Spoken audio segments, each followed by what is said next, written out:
Om Jnanatimirandasya Jnananjana Chakshurmilitam Yena Tasmai Shri Gurave Namaha Shri Chaitanya Manovistam Stapitam Yena Bhutale Swayam Rupa Kadamayam Dadati Swapadantikam Vandeyam Shri Guru Shri Yukta Padakamanam Shri Gurum Vaishnavamscha Shri Rupa Sagrajata Sagana Ragunatam Vitam Dam Sajivam Sadvaitam Savadutam Parijana Saitam Krishna Chaitanya Devam Shri Radha Krishna Pada Sagana Lalita Shri Vishaka Vitamscha He Krishna Karuna Sindhu Dinabandhu Jagapate Gopesha Gopika Kanta Radha Kanta Namostute Tapta Kanchana Gorangi Radhe Vrindavaneshwari Vishabhanu Sute Devi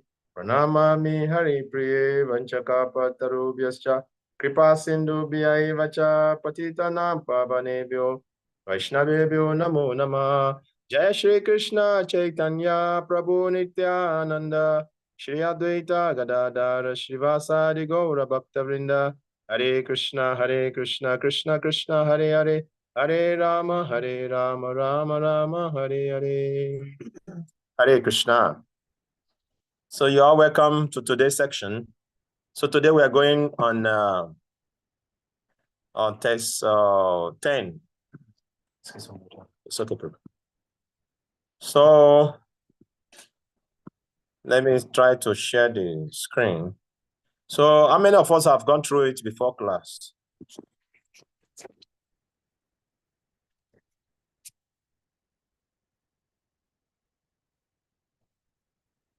Asaraj Baba, have we gone through it? Test 4, test 10.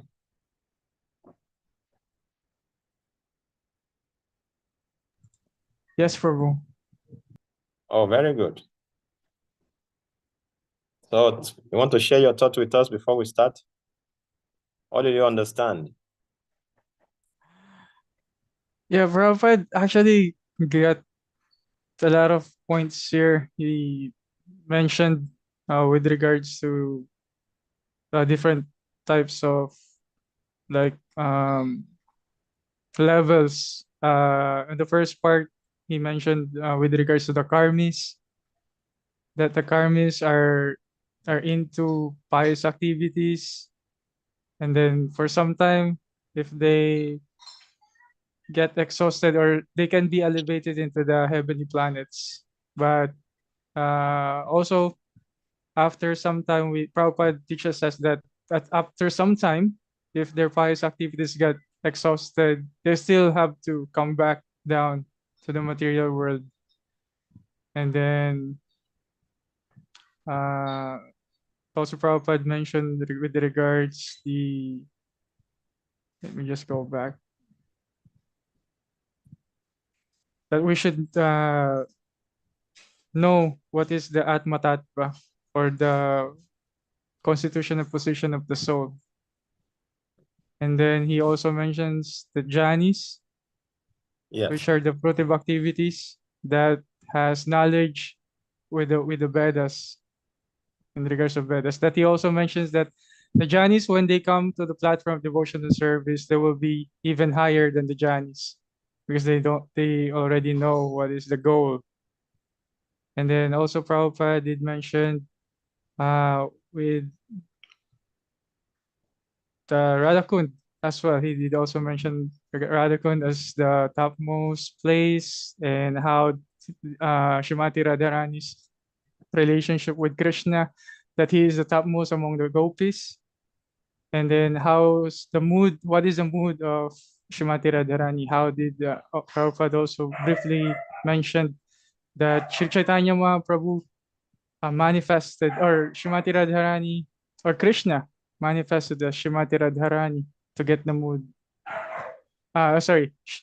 Krishna manifested as Chaitanya Mahaprabhu to manifest the mood of Shrimati Radharani. Thank you very much for sharing with us. Any other devotee have read and want to share with us what you pick in the point and the purport?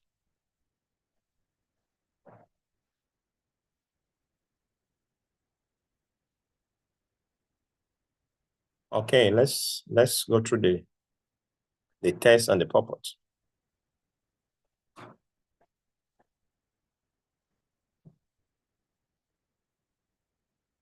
Yeah. Karme bia parito hari priyataya vaikuntaya yoganinas tebyo gyana vimukta bhakti parama premaika nishta tata Antavyasna pashupalam pukanja drishyata pisaradika Prishta tadwadiyam tadiya sarasitam nasrayeka kriti. So the translation in the Shastra, it is said that of all types of fruitive workers, he who is advanced in knowledge of the higher values of life is favored by the Supreme Lord Hari. Out of many such people who are advanced in knowledge, Gyanis, one who is practically liberated by virtue of his knowledge, may take to devotional service. He is superior to others. However, one who has actually attained prima pure love of Krishna is superior to him. The gopis are exalted above all the advanced devotees because they are always totally dependent upon Sri Krishna. The transcendental cowherd boy among the gopis, Srimati Radharani is the most dear to Krishna. Akunda Lake is a profoundly dear to Lord Krishna as this most beloved of the gopis, who then will not reside at Radhakund, and in a spiritual body surcharged with ecstatic devotional feelings, Prakrita Bhava, render loving service to the divine couple, Shri Radha Govinda, who perform their Ashtakaliya Lila, their internal eightfold daily pastimes. Indeed, those who execute devotional service on the banks of Radhakund are the most fortunate people in the universe. After hearing this, everybody should just take their bag and start moving to Radhakund. Aribo. Yes, just carry your bag. What are we waiting for again? Let's just pack our luggage and some going to Radhakund. What do you think? I want suggestion. Let us have classroom discussion now. Now we should just pick our bag and start going to Radhakund. Or if some devotee may happen to visit India, we can ask them to bring Radhakund water for us. Okay, that is very nice one. Come close. And Shaitan Chandra Prabhu says his own contribution. Okay, right. Yeah, I have a friend from South Africa, and when he went there, he bought big 5 liter, 5 liter bottle, 5 liter bottle, and he filled it with Radhakund water, and he said, "I will use this for my whole life." It was funny because we were a bit frustrated with him because as soon as we were about to leave, then he said, "Oh wait, I want to get some Ganga water. Wait, I need to get a bottle." So he went looking for like 5 liter bottle, and then went to get the Ganga water. And we're like, "Come on, man, we have to go." So anyway, yeah, we can collect the water from Radhakund, and then just put some drops on our head because 3 drops equals one bath. So it's more practical that way rather than living in Radhakund. Haribo. Yeah. So any other contribution? After hearing this glories of Radhakund, we should just take our bag and start going to Radhakund. What are we wasting time for? Why are we wasting our time? The highest place is Radhakund. To live there, you are the most fortunate human being to live at Radhakund, and we have money to buy ticket to go to India and stay in Radhakund. What's it stopping us? Let's go. It's just Philippines. We have no money to go. Yes, I want contribution. More contribution.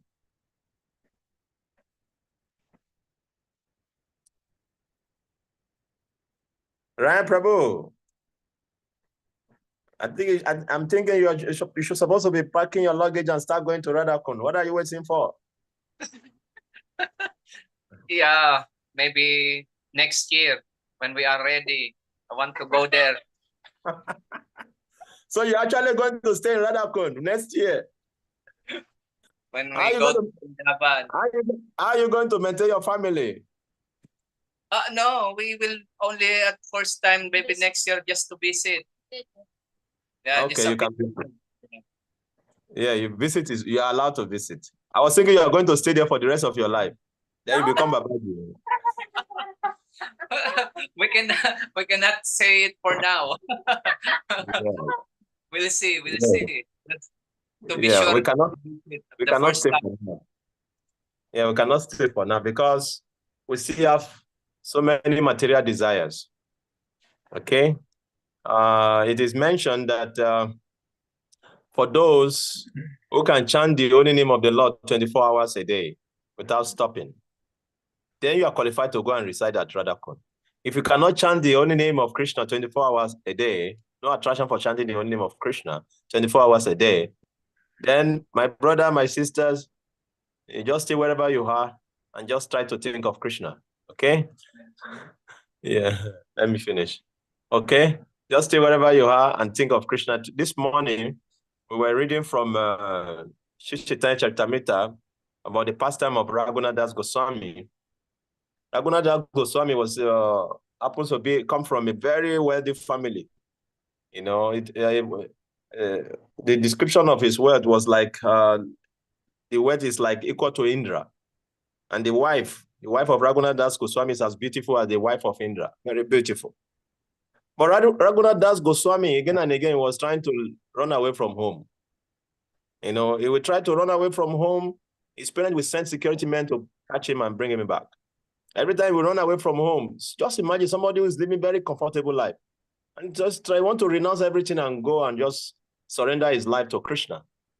And every time we try to run away, they will send people to bring him back home. So finally, when Chaitanya Prabhu came, Chaitanya Prabhu met him, and Chaitanya Prabhu told him, Raghunath Das, why are you trying to run away from home? This is not how to practice devotional service, okay? This is not how to practice devotional service. Now, you should stay at home. Don't run away from home. Behave like a woman who has a husband. Sorry, a married woman who has a paramour. Should behave like a married woman who has a paramour. Who knows how a married woman who has a paramour behave? Can anybody give idea?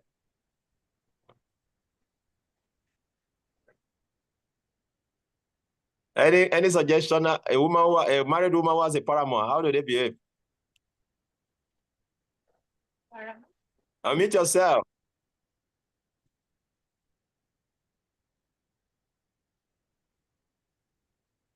Nobody is contributing. Nobody knows how a married woman who has a paramour behave. Nobody knows. It's very pure.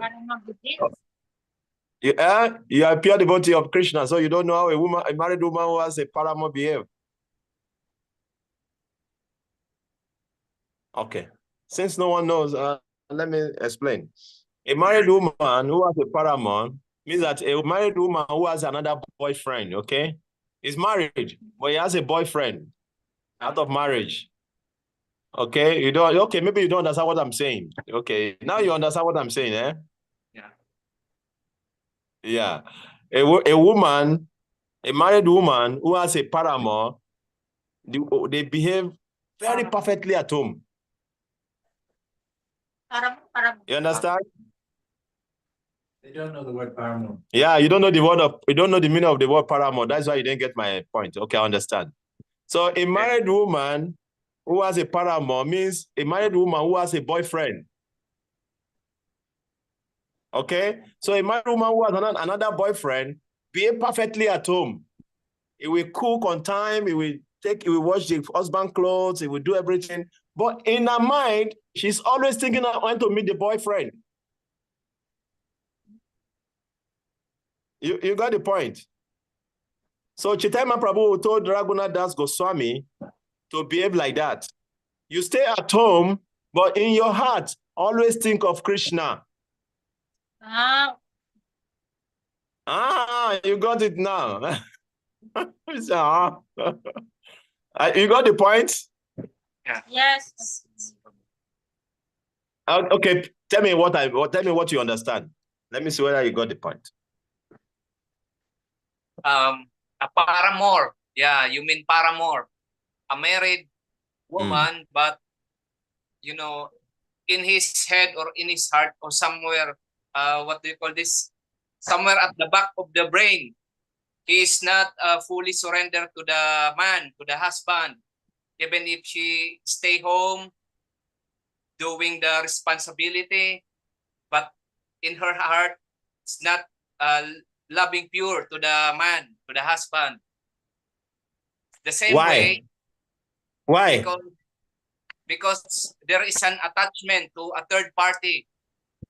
Yes. That's, if you truly love your husband, then you only have one. Similarly, you want now to we are not talking about loving the husband. We are talking about the example. Yeah, the example. But similarly, if you want to attain Krishna, you always have it in your heart, in your mind, Krishna always. Yes. So, Ashaya Mataji, you want to say something regarding this? Hare Krishna Prabhuji, can you hear me? Yeah, we can hear you.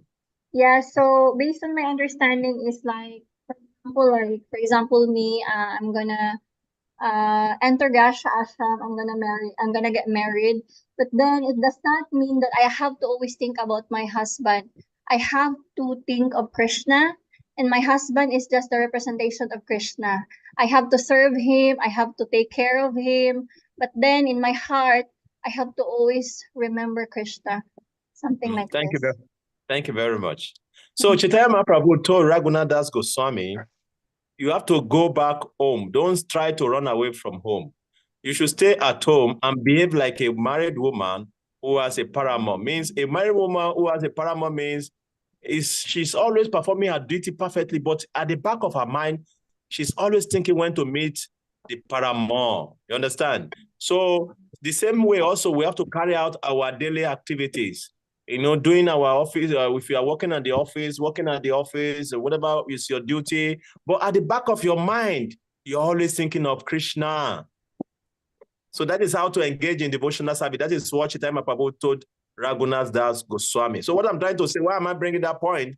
I'm bringing the point because now we cannot go and stay at Radhakund, okay? So we have to carry out our duty wherever we are, always thinking of Krishna. When the time comes, then we can completely surrender and go and stay at Radhakund if they need be. You know, if not, we can stay in our country, and if we have Braja Eco Village, you can go and renounce there. You can still go back to, you know, go back home, back to Godhead like that, okay? So any other contribution? Yes, you want to say something? You forgot? Oh yeah. Yeah, I wanted to say the point is that if you go to Radhakund, there is no activity to do there except to chant Hare Krishna. If you go there, there's nothing to do there except chant Hare Krishna. So if you can't chant Hare Krishna all day, then you'll be bored. You'll be miserable there.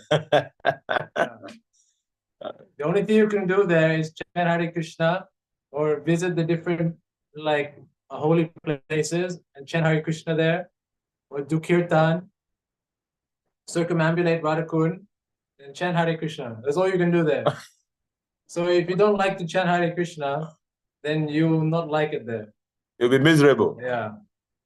So thank you very much, Prabhu, for the contribution. So Chaitanya Prabhu is contributing. He's saying, if you don't, you know, have full conscious, Krishna conscious, you are not fully Krishna conscious yet. Like chanting Hare Krishna 24 hours, you don't have attachment for chanting Hare Krishna mantra 24 hours a day. If you go to Radhakund to stay, you'll be miserable. Okay? Then you see so many faults and so many things. You will run away. Nobody will tell you will run away after some time. So better we stay wherever we are and try to remember Krishna.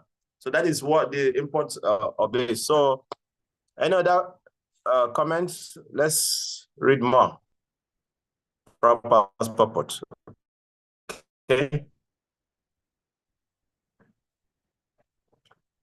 Yeah, because If you are not Krishna conscious, you cannot stay in the holy places. I know many friends who have tried to stay in all the, in a holy place, and at the end of the day, they just pack their baggage and, Kavi, I'm going back to my country, Yeah.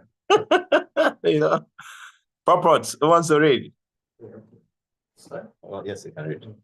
Okay, at the present moment, almost everyone is engaged in some kind of fruitive activity. Those who are desirous of gaining material profits by working are called karmis, or fruitive workers. All living entities within this material world have come under the spell of Maya. This is described in the Vishnu Purana 6.7.61. Vishnu Shakti Para Prokta Satyagyakya Tata Para Avidya Karma Sadgyanya Tritiya Shakti Ishyate. Sages have divided the energies of the Supreme Personality of Godhead into three categories, namely the spiritual energy, marginal energy, and material energy. The material energy is considered to be third-class energy, Tritiya Shakti. Those living entities within the jurisdiction of the material energy sometimes engage themselves like dogs and hogs in working very hard simply for sense gratification. However, in this life, or after executing pious activities, in the next life, some karmis become strongly attached to performing various kinds of sacrifices mentioned in the Vedas. Thus, on the strength of their pious merit, they are elevated to heavenly planets. Actually, those who perform sacrifices strictly according to Vedic injunctions are elevated to the moon and planets above the moon. As mentioned in Bhagavad Gita 9.21, Shinya Punya Matya Lokam Vishanti. After exhausting the results of their so-called pious activities, they again return to earth, which is called Matya Loka, the place of death. Although such persons may be elevated to the heavenly planets by their pious activities, and though they may enjoy life there for many thousands of years, they nonetheless must return to this planet where the results of their pious activities are exhausted. This is the position of all karmis, including those who act piously and those who act impiously. On this planet, we find many businessmen, politicians, and others who are simply interested in material happiness. They attempt to earn money by all means, not considering whether such means are pious or impious. Such people are called karmis, or gross materialists. Among the karmis are some vikarmis, people who act without the guidance of Vedic knowledge. Those who act on the basis of Vedic knowledge perform sacrifices for the satisfaction of Lord Vishnu and to receive benedictions from him. In this way, they are elevated to higher planetary systems. Such karmis are superior to the vikarmis, for they are faithful to the directions of the Vedas and are certainly dear to Krishna. In Bhagavad Gita 4:11, Krishna says, Yayatama papatyante tam santaya vaham. In whatever way is unto me, I reward him accordingly. And he fulfilled the desires of the karmis, jnanis, not to speak of the bhakti. Although the karmis are sometimes elevated to higher planetary systems, as long as they remain attached to fruitive activities, they must accept new material bodies after death. If one acts piously, he can attain a new body among the demigods in the higher planetary systems, or he may attain some other position in which he can enjoy a higher standard of material happiness. On the other hand, those who are engaged in impious activities are degraded and take birth as animals, trees, and plants. Thus, those fruitive actors who do not care for the Vedic injunctions, the vikarmis, are not appreciated by learned saintly persons. I said it in Srimad Bhagavatam, Vinam Pramata Pramata Kurute Vikarma, Yad Indriya Pritya Aprinoti, Yad Sadhu Manya Yata Atmano Yam, Asana Pikleshara Asadehaya. Materialists who work hard, like dogs and hogs, simply for sense gratification, are actually mad. They simply perform all kinds of abominable activities simply for sense gratification. Materialistic activities are not at all worthy of an intelligent man, for as a result of such activities, one gets material body, which is full of misery. The purpose of human life is to get out of the threefold miserable conditions, which are concomitant with material existence. Unfortunately, fruitive workers are mad to earn money and acquire temporary material comforts by all means. Therefore, they risk being degraded to lower species of life. Materialists foolish make many plans to become happy in this material world. They do not stop to consider that they will live only for a certain number of years, out of which they must spend the major portion acquiring money for sense gratification. Ultimately, such activities end in death. Materialists do not consider that after giving up the body, they may become embodied as lower animals, plants, or trees. Thus, all their activities simply defeat the purpose of life. Not only are they born ignorant, but they act on the platform of ignorance, thinking that they are getting material benefits in the shape of skyscraper buildings, big cars, honorable positions, and so on.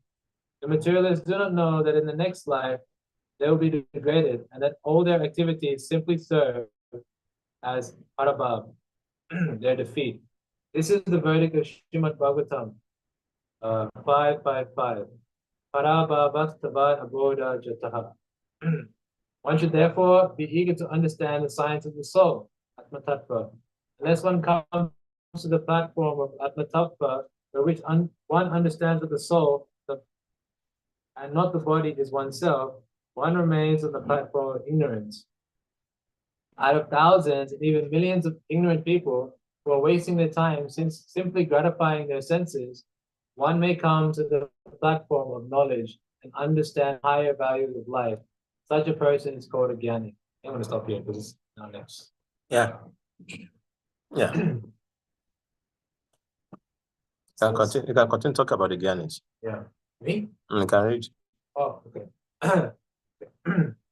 The Gyani knows that fruitive activities will be known to. No, I said if you have something to share. Okay. No. Because you see, what property is, sorry, okay, let us discuss. What property is doing is that property is just, instead of talking about like I subject matter, is just speaking about basic Krishna consciousness. Yeah. You know, about the position of the karmis and the vikarmis, you know. So you understand what Prabhupada, or anybody have any comment regarding what Prabhupada is saying? Prabhu, I have a question. Can I ask a question? Yeah, please. You're free to ask questions. Yeah. So it says here in the first sentence that, or paragraph, that those who are desirous of gaining material profits by working are called karmists. So how do you reconcile being a karmist to being a devotee that is not residing in the temple and is working outside? So continue. Very good question. Actually, when you were talking about karmis, like Prabhupada explained in the purport, there are two kinds of fruitive workers. One is called vikarmis and the other one is called karmis, like Prabhupada explained. Vikarmis are the one who don't work based on scriptures, and while karmis are the one who work according to the scriptural rules. Means whatever you are doing, whatever activities you are doing, you know, is based on the scriptures. Means you are not doing abominable activity like selling pork meat or selling fish and all those kind of things, which is not recommended for devotees to do. So like that. So devotees are completely different from karmis. Okay, devotees are people who understand the Supreme Personality of Godhead. So the Vaishnavas or devotees, they're completely different from these karmis we are talking about. So for a devotee who is working outside, it's not a karmis. Okay, it's a Vaishnava. Okay, because he understands that Krishna is the Supreme Personality of Godhead, and he knows how to offer the result of his work to Krishna. So that is a Vaishnava, that is a devotee. It's completely different from a karmist who is just working just to get the result of his activities. Okay, and some of them, they perform jagya and all those things. Everything is just for their own sense gratification. Why a devotee completely understand the goal of life? You understand that it's not the body, it's the spirit soul, and attaining Krishna is a perfection of life. So is living life is life based on Bhakti Shastri, Bhakti Shastras. Okay, so devotee is completely different from a karmist. Thank you, that's a very good question. That's a very good question, actually. And if you have Bhagavad Gita there, do you have Bhagavad Gita there? I like quoting this verse in Bhagavad Gita. Do you have Bhagavad Gita there? Open to Bhagavad Gita 8:7. Then you can read. Read Bhagavad Gita 8:7. All right, 8:7. No, let Nikki read. Yeah, if she can find it. I'll read the translation, Prabhu. Yeah, read the translation. And then the purport is very short also, you can read it. It's chapter 8, verse 7. Yes. Am I right? Yes. Okay. Yes, you're right. Therefore, Arjun, you should always think of me in the form of Krishna, and at the same time, carry out your prescribed duty of fighting. With your activities dedicated to me and your mind and intelligence fixed on me, you will attain me without a doubt. Okay, that is the position of a devotee. Now you can read the purport and see what purport is explaining in the purport. The purport is very short. Purport. This instruction to Arjun is very important for all men engaged in material activities. The Lord does not say that one should give up his prescribed duties or engagements. One can continue them and at the same time think of Krishna by chanting Hare Krishna. This will free one from material contamination and engage the mind and intelligence in Krishna.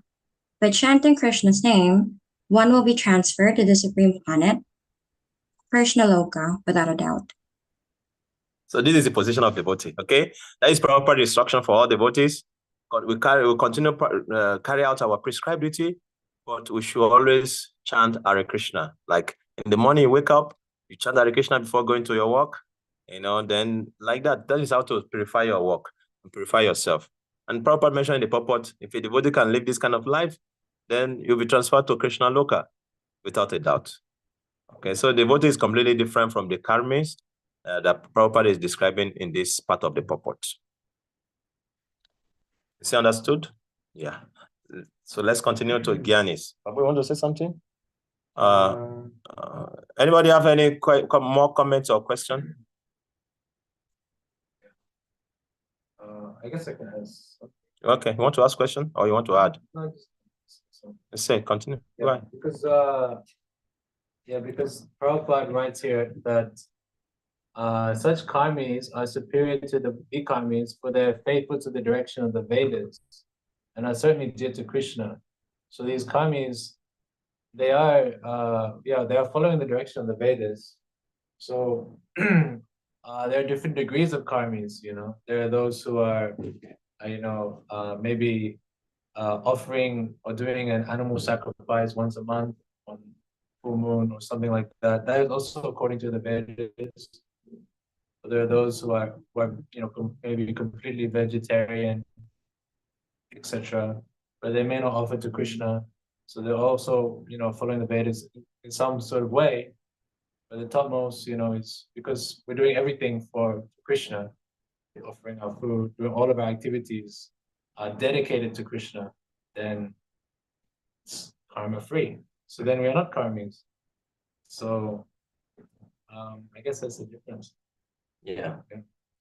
So Prabhupada is just trying to. So if we look inside in the verse and the purport, see, Prabhupada is trying to establish that of all the living entities in this world, those who live their life based on the scripture, they are different and they're very few. Okay, those ones they are called karmis.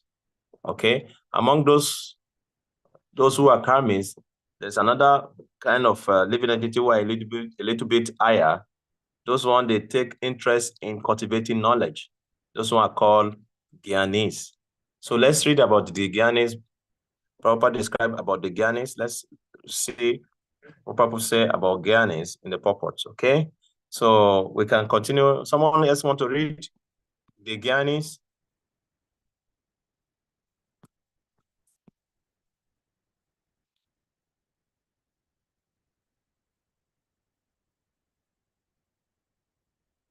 Somebody want to read? All right, Prabhuji. I will read. Yes.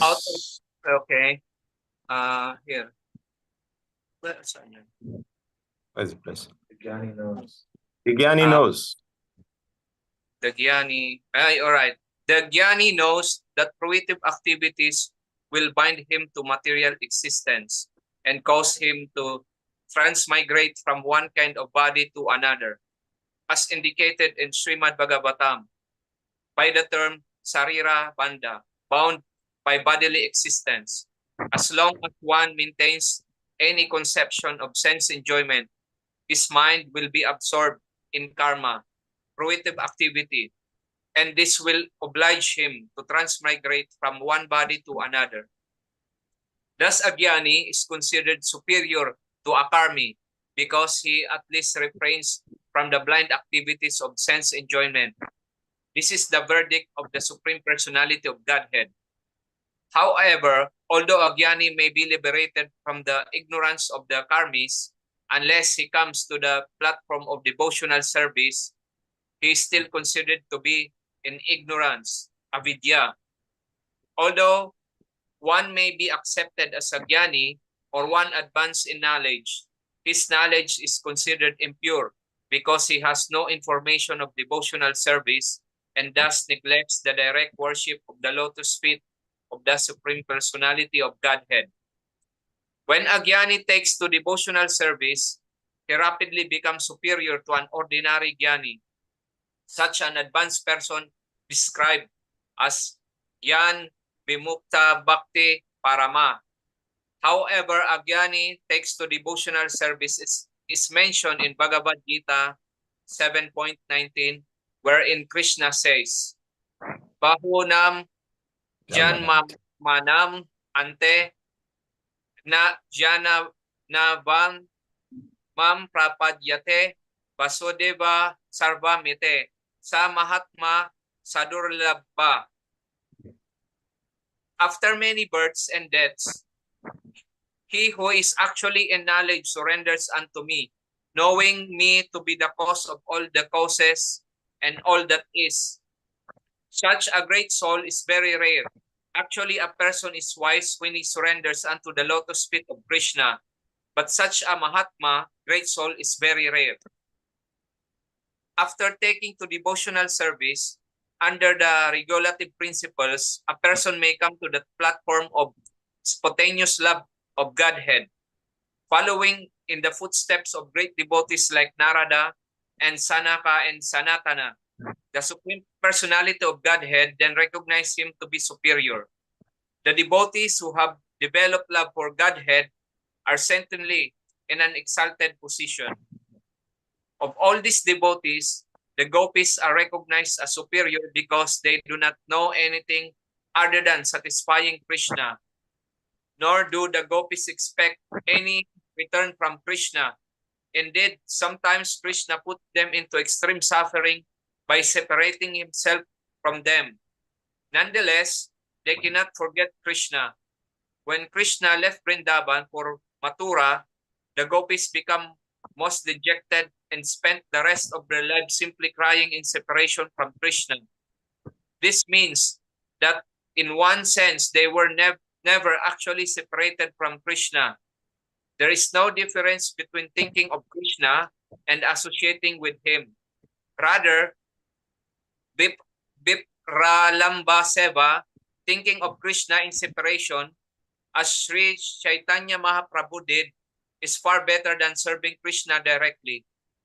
Thus, all of the devotees who have developed unalloyed devotional love for Krishna, the gopis are most exalted. And out of these exalted gopis, Srimati Radharani is the highest. No one can excel the devotional service of Srimati Radharani. Indeed, even Krishna cannot understand the attitude of Srimati Radharani. Therefore, he took her position and appeared as Sri Chaitanya Mahaprabhu just to understand her transcendental feelings. In this way, Srila Rupa Goswami gradually concludes that Srimati Radharani is the most exalted devotee of Krishna and that her Kund, Lake Sri Radha Kund, is the most exalted place. This is verified in a quotation from Lagu Bhagavatamrita Uttarakanda 45 as quoted in Chaitanya Charamrita. Yata Radha Priya Visnus Tasya Kundam Priyam Tata Sarva Gopisu Saivaika Vishnur Atyanta Balava. Just as Srimati Radharani is dear to the Supreme Lord Krishna, Vishnu, so her bathing place, Radhakund, is equally dear to Krishna. Among all the gopis, She alone stands supreme as the Lord's most beloved. Therefore, everyone interested in Krishna consciousness should ultimately take shelter of Radha Kund and execute devotional service there throughout one's life. This is the conclusion of Rupa Goswami in the 10th verse of Upadisharamrita. Hare Krishna. Hare Krishna. So any question, comment regarding what we have read so far? Prabhuji,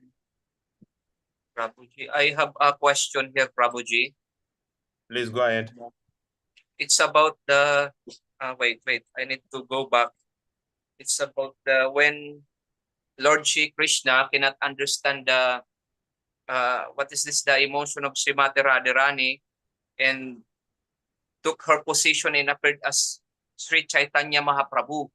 So, Yes. is that means that Srimati Radharani and Krishna is a combination of one avatar of Yeah, that's a very nice question. Yeah, That's a very nice question, actually. Okay. So Srimati Radharani, that is Chaitanya Mahaprabhu, is Radha Krishna together. Means Chaitanya Mahaprabhu is, like it's mentioned in Chaitanya Charitamrita, Chaitanya Mahaprabhu is Radha Krishna Naye Anya. Means that Chaitanya Mahaprabhu is combined Radha Krishna together. Okay. So for Krishna to understand the love of Srimati Radharani, she has to take the mode of Srimati Radharani in the form of Chaitanya Mahaprabhu to understand, because Krishna is the supreme personality of Godhead. So Krishna is unlimited. Krishna cannot even conceive himself, because what do you call it? There's this Shakti of Krishna. Krishna has three Shaktis. We have the Sat, the Chit, not the Shakti of Krishna, which is the energy of Krishna that makes Krishna to know himself and to cause others to know him. So that energy of Krishna is always increasing. So for Krishna to understand the love of Srimati Radharani for her, he cannot imagine how much pleasure Srimati Radharani is getting in serving him. So for Krishna to taste that, because it's unlimited, it's ever increasing. So for Krishna to taste that, he has to take the form of Chaitanya Mahaprabhu and become a devotee. So Krishna has to become a devotee to be able to feel how is the highest devotee, what she feels in serving him. So for Krishna to feel that, he has to take the form of Chaitanya Mahaprabhu. So Chaitanya Mahaprabhu is Radha Krishna. That is why we worship Chaitanya Mahaprabhu. And if a devotee, have strong faith in Chaitanya Mahaprabhu, because is the avatar of this age. Chaitanya Mahaprabhu is the avatar for this age. Is the yoga avatar of this age. And the mood or the means of worshiping Chaitanya Mahaprabhu is chanting the only name of Krishna, Nama Sankirtan, chanting the only name of Krishna. So if one worships Chaitanya Mahaprabhu with all faith, having strong faith in Chaitanya Mahaprabhu, then that devotee will realize Radha Krishna. Okay, so that is why you see when you go to the guru of Prabhupada, when you go to his temple, he always put Gauranga Mahaprabhu and Radha Krishna in his altar. Gauranga Mahaprabhu, Radha Krishna in his altar, to show that Gauranga Mahaprabhu is not different from Radha Krishna.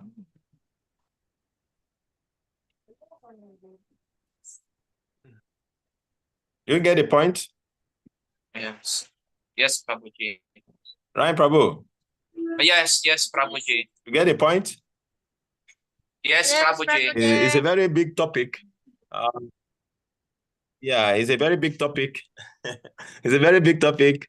And if we start talking about it now today, we will not finish in 3 hours, 4 hours, okay?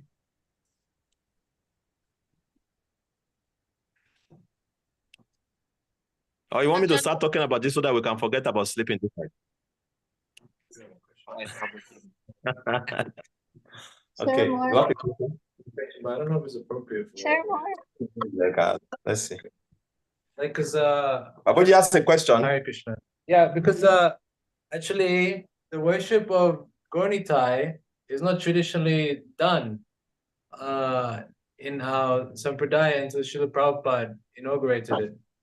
Before, it used to be just Gauranga, Mahaprabhu. So if you go to Navadvip, there is mainly only deities of Gauranga Mahaprabhu and Radha Krishna, and also Gaur Gadadhar. Gaur Gadadhar is also one of the Panchatattva. Is also Srimati Radharani. So Srila Prabhupada inaugurated this worship of Gaur Nitai. So Nityananda Prabhu also, which is new to our Sampradaya. So I find it very interesting, this addition to the movement. And I was wondering, maybe they didn't worship Nityananda Prabhu because Guru represents Nityananda Prabhu.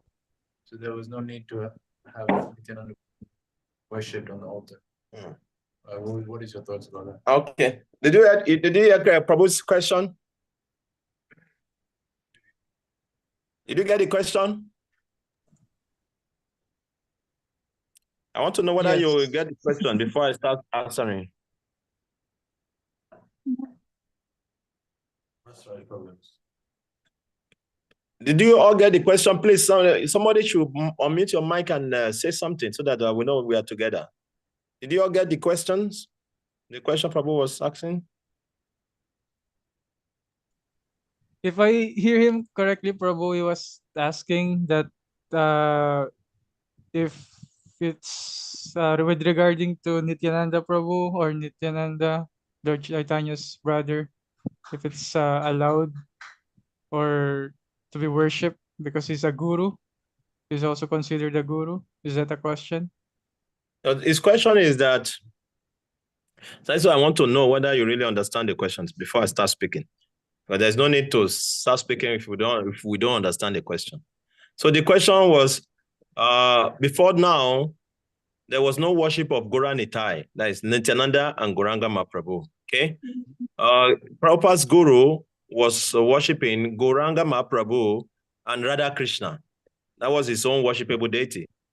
And his father of Prabhupada's guru, who happens to be Bhakti Thakur, he worshipped Gaura Gadadhar. Gadadhara is considered to be the incarnation of Srimati Radharani. Okay, so he worshipped Gaura Gadadhar until Prabhupada now established Gaura Nitai. So he was asking, why was not done before? Is it because Nityananda represents Guru and there's no need to worship the Guru? I mean, is it not? Yeah. There's no need to worship Nityananda because we are worshiping him as Guru. So because we are worshiping him as Guru. So he was asking that question. So that was his question.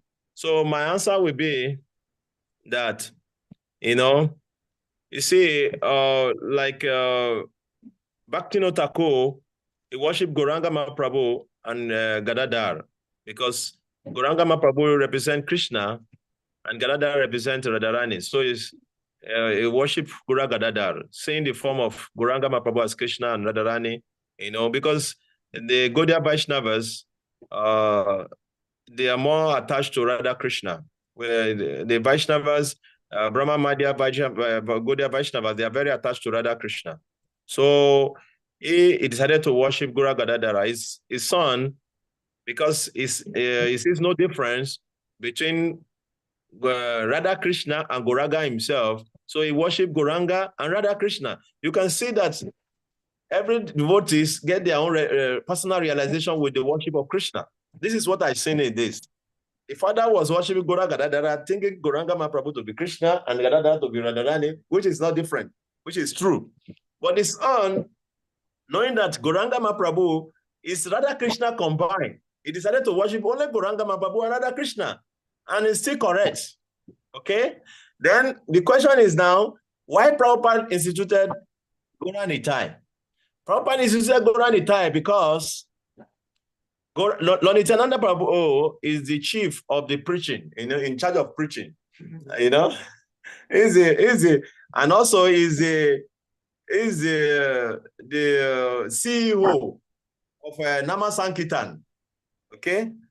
When Chaitanya Prabhu wanted to stay in Jagannath Puri, he sent Nityananda away. He said, go back to Bengal and preach and distribute the holy name. So Nityananda Prabhu went back to Bengal, he got married, and he started preaching. So Chaitanya Prabhu, Nityananda Prabhu represent the, just like you say, is the guru, is the Adi guru, but is in one in charge of the preaching. And Prabhupada's mission is to preach and take over the world. Okay? So that is why Prabhupada loved to worship Gora Nitai, because his mood is not only on meditation on Radha Krishna, but his mood is to preach all over the world. So that is why Prabhupada decided to worship Gauranga Prabhu is not different from Krishna, and Nityananda, who is the guru and the one in charge of the preaching. There is one bhajan I would have loved to sing, but we have no time. Is describing Lord Nityananda Prabhu as in charge of the preaching. Even Bhakti Thakur was the one who sang it. Okay. Porosuke kabogai, porosuke kabogai, surabi kunjete namahata kuleche, godanitai, godanitai. So it's a very nice bhajan. Is this describing how Lord Nityananda has opened a marketplace of the holy name in Surabi Kunj. Okay? And is the CEO, is the one in charge of the holy name. And he's telling people to come. Shadaban, that what is the price for buying this holy name of Krishna is your faith. Okay? So Lord Nityananda is the one in charge of preaching. That is why Prabhupada instituted Gora and Nitai. Okay? That is what I can understand, explain, Very nice answer. Yeah, so thank you. Thank you. So that is it. So every devotee have their mood, actually, okay? Bhakti Thakur has his own mood, Bhaktisiddhanta Thakur has his own mood, and Srila Prabhupada also has his own mood. As you worship, as you continue diving deep into the Bhakti Rasa, you develop your own personal relationship with Krishna, and your mood also will come up, okay? Like that. So this devotional service, the part of devotional service is very deep. The more you go inside, it's just like when you stay, there are so many beaches in Philippines. If you stay at the shore of the beach, you don't see the gems and the rupees and all those things at the seashore. You can only swim. But if you really want to get the jewels, all these natural jewels and all this what do you call it? Ornament, pearls and all those things. You have to dive deep inside the middle of the ocean. Only few people will do that. Okay, only few people will do that. So in devotional service also, if we really want to dive deep, we really want to appreciate and enjoy this pure devotional service, we have to dive deep into the Bhakti Rasa. And this already we have started the journey by studying the scripture. As you are studying the scripture, as you continue to become attached to studying the scripture, you will develop your bhav naturally. That is why we have all the different incarnation of Krishna. As you are deeply studying the scripture, you will develop a particular affection for a particular deity. Okay, so that is a devotional service. It's very deep. Any other comment or contribution?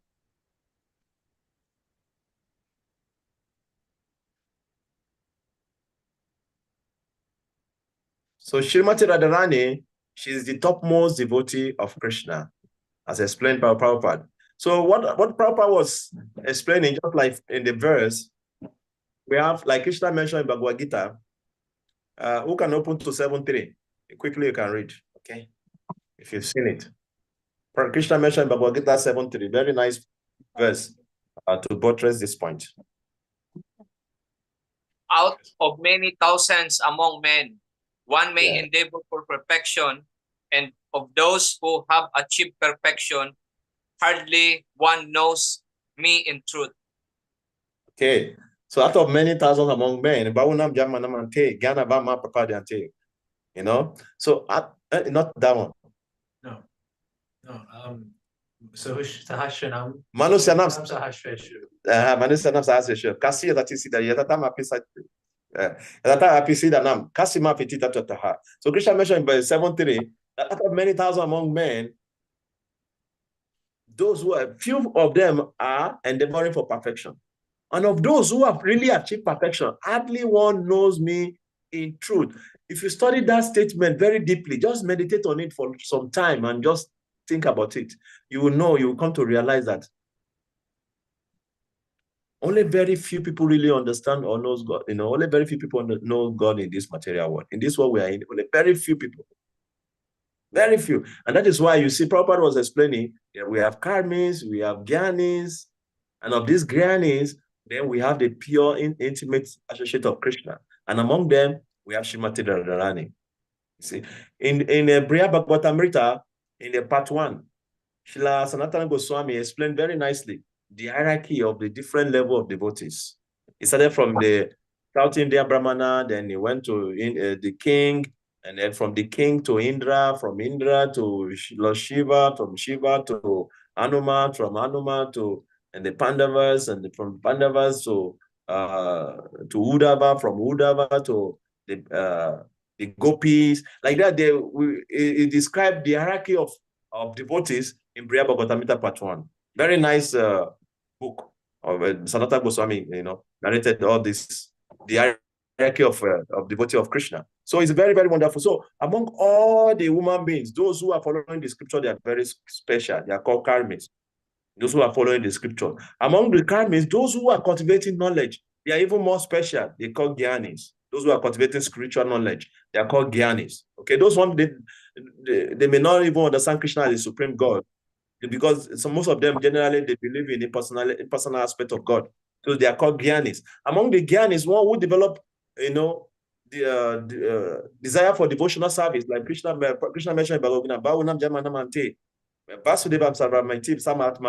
one develop devotion to Krishna, they are even more special. And of those, the pure devotee of Krishna who are intimately connected to Krishna, they are even more special. So it's giving us the hierarchy of human being, of devotee of Krishna, up to the topmost devotee, and Srimati Radharani. Among the Srimati and the bathing place of Srimati Radharani is considered to be the topmost in the whole universe. Okay, so what Srila Rupa Goswami is trying to tell us that we should all take shelter of Srimati Radharani if we really want to attract Krishna. Okay, because she is the topmost devotee. And we cannot get Krishna without the mercy of the devotee. I have a question, Prabhu. Yeah, please. Then with regards, we go to yes, we can understand that Prabhupada mentioned that Radhakund is the topmost of all the places in Vrindavan or in Braj.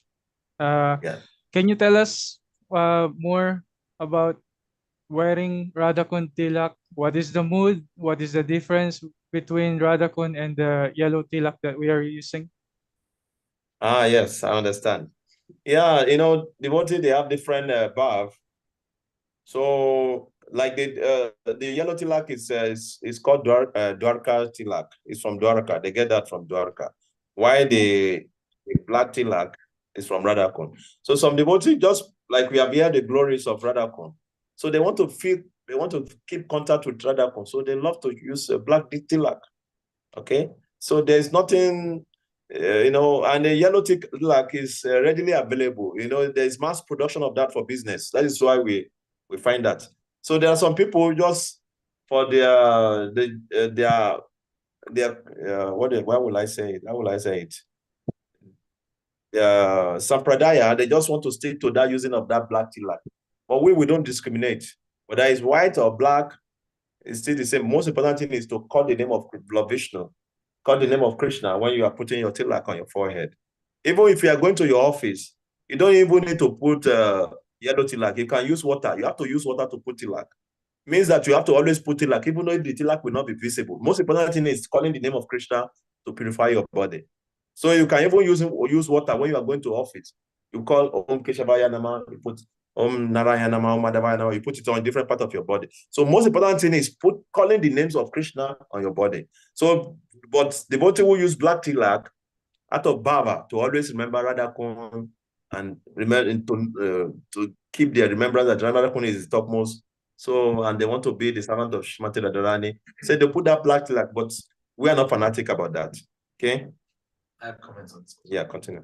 Yeah, Hare Krishna. So Yeah, this wearing of black tilak is okay. I searched this in detail. There's past times where Srila Prabhupada was there, and then the disciples were asking this, and he said, yes, it's okay.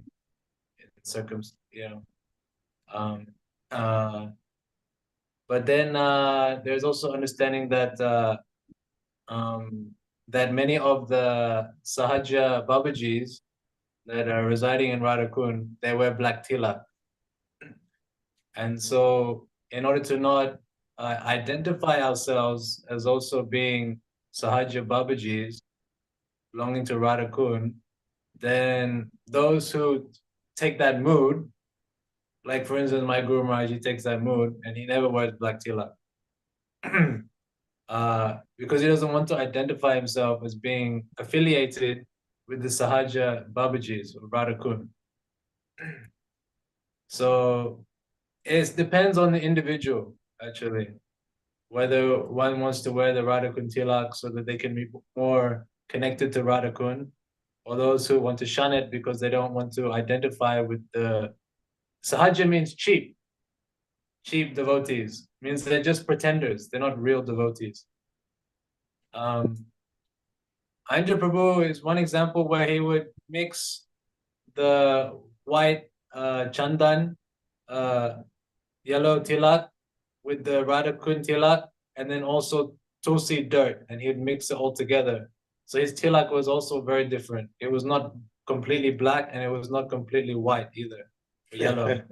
So it depends on the individual what kind of bhav you want, because it says that these three kinds of soil are very auspicious to apply to your body. So depends on the individual. Yeah. So thank you very much. So most important thing is calling the name of Krishna whenever to purify your body whenever you take your bath. Okay, that is most important. In everything, there's always the essence. Whenever I'm doing something or I'm engaging in a particular field, I always find the essence of that thing. What is the essence of this thing I'm doing? Because when you understand the essence, then you are not carried away by the externals again. What is the essence of putting tilak? The essence of putting tilak is to purify our body. So whether you put black or yellow or green or red, most important thing is when you are putting the tilak, call the name of Vishnu. Om Keshavaya Nama. If you are putting tilak and you are not calling the name, okay, if you are using that, you may get yourself purified. But if you call the name, most important is calling the name of the Lord, okay, on different parts of the body. So we are not so much fanatic, but the devotees don't want to identify themselves, like Prabhu said. We don't want to identify ourselves with those Babajis, with the fake Babajis, who sitting at Radhakund and gratifying their senses by having sex with other people's wives and calling themselves devotee. Okay, we don't want to identify ourselves with them. That is why we don't put the black. We prefer to put the white one. Okay. Thank you, Prabhu. Hare Krishna. Ashaya Mataji, please unmute yourself. Hare Krishna Prabhu, thank you for the very nice class. But how long are we gonna extend? Because I have a seminar, I have to go. So no, don't worry. I was thinking you have a question. We are almost finished. Yeah, can I go now? Sorry. Thank you so can much. Go. Okay, Hare Krishna. You can go. Any other comments? Then we can leave. Okay, so tomorrow we are going to finish the last verse. Then have you picked your close book question? Just confirm with me. Send me, DM me in my WhatsApp. Yes. Prabhuji, this is the topic I pick. I want to start on it. Okay, then I will say, okay, so be it. You have to, the earlier you pick it, the best for you. Okay, so that you can start writing. Going from the beginning to start writing. Look through all the questions and pick one so that you can start writing. Minimum of 250 words. Sorry, this is a closed book. Closed book. No, sorry, open book. Open. Yes. So you can check the text. Yeah. You can get ideas from the text. You get the text. You can. Yeah, you have to use the book. Yeah. You make reference from the book, or you have to develop the points in your own words, like that. And then for the closed book examination, the questions are there in the book. Go through them. I will be the one to decide which question I will pick. So the more you go through the questions and get yourself used to them and going to check the answer, the better. Because on Wednesday next week, we are going to do the closed book exam assessment. Then for the shloka memorization, we are going to memorize 1, 2, and 3.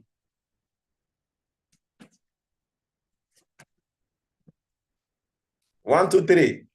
So that is the shloka memorization 1, 2, 3. So once you've memorized the 1, 2, 3, you can tell me, Prabhu, I want to recite it now.